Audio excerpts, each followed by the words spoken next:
তারাবির নামাজ পড়ার কোনো নিয়ত আছে কিনা, বিশেষ কোনো নিয়ত রয়েছে কিনা। সলাতুত তারাবিহ সহ যাবতীয় যত নামাজ আমরা পড়ি, কোনো সলাতে বিশেষ কোনো নিয়ত যেগুলো আমরা উচ্চারণ করে বলে থাকি নাওয়াইতু আন উসাল্লি লিল্লাহি তাআলা, এ জাতীয় কোনো নিয়ত করা বাধ্যতামূলক নয়। এ জাতীয় কোনো নিয়তের কোনো প্রয়োজন নেই। ইন্নামাল আ'মালু বিন্নিয়া, নিয়তটা হচ্ছে অন্তরের সংকল্প, অন্তরের ইচ্ছা শক্তি। আপনি যখন সলাত আদায়ের জন্য দাঁড়িয়ে গেলেন, এটাই নিয়ত হয়ে গেল। এজন্য নিয়তের জন্য আলাদা কোনো শব্দ হাদিসের কিতাবের মধ্যে আসেনি। এটা আমরা আমাদের মতো করে আমরা বলার চেষ্টা করে থাকি। এজন্য নিয়তের পরিশুদ্ধতা প্রয়োজন।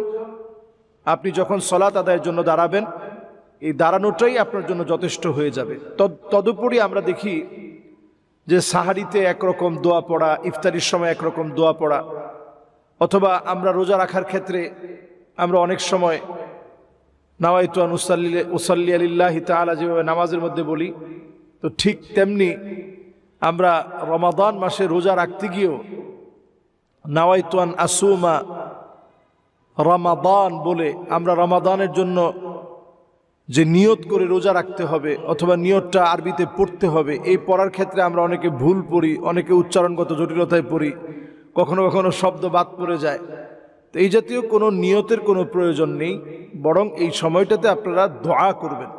আর যখনই আপনারা খাওয়া শুরু করলেন, বিসমিল্লাহ বলে খাওয়া শুরু করলেন, সাহারির বরকতটা আপনি নিলেন, ইফতারির সময় আপনি ইফতারির বরকত নিলেন। এই সময় রাসূলুল্লাহ সাল্লাল্লাহু আলাইহি ওয়াসাল্লাম মাসনুন অনেক দোয়া শিখিয়েছেন, এই দোয়াগুলো আমরা পড়ার চেষ্টা করব। খতমে তারাবি উত্তম নাকি সূরা তারাবি উত্তম?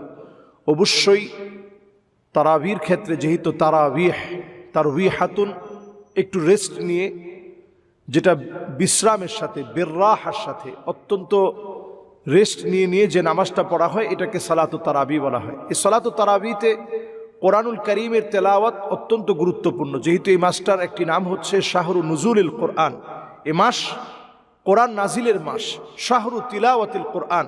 সাহাবায়ে কেরাম এত পরিমাণ কোরআন তেলাওয়াত করতেন, কোরআনুল কারীমের তেলাওয়াত, কোরআনুল কারীমের খতম, সাহাবায়ে কেরামের মধ্যে আমলটা ছিল। কাজেই খতমে তারাবি এটা সূরা তারাবির চাইতে অনেক বেশি উত্তম। এবং একজন মুমিন, একজন ইমানদারের কাজই হচ্ছে ওয়াইদা কুরিয়াল কোরআন ফাসতামিউ লাহ, কোরআনুল কারীম তেলাওয়াত শ্রবণ করা, এটা আমাদের জন্য ওয়াজিব, আবশ্যক। যখন তেলাওয়াত হবে আমরা শুনব। কোরআনুল কারীমের তেলাওয়াত করলে যেমন সওয়াব হয়, শুনলেও সওয়াব হয়। এবং একজন মানুষকে আল্লাহ তাআলা ভালোবাসেন, এটার প্রমাণ হচ্ছে হুব্বু তাআল্লুমিল কোরআন ওয়া তাদাব্বুরিহি ওয়া সামাইহি, কোরআন শোনাটা এটা ঈমানের দাবি। সুতরাং আমরা কোরআনুল কারীমের যদি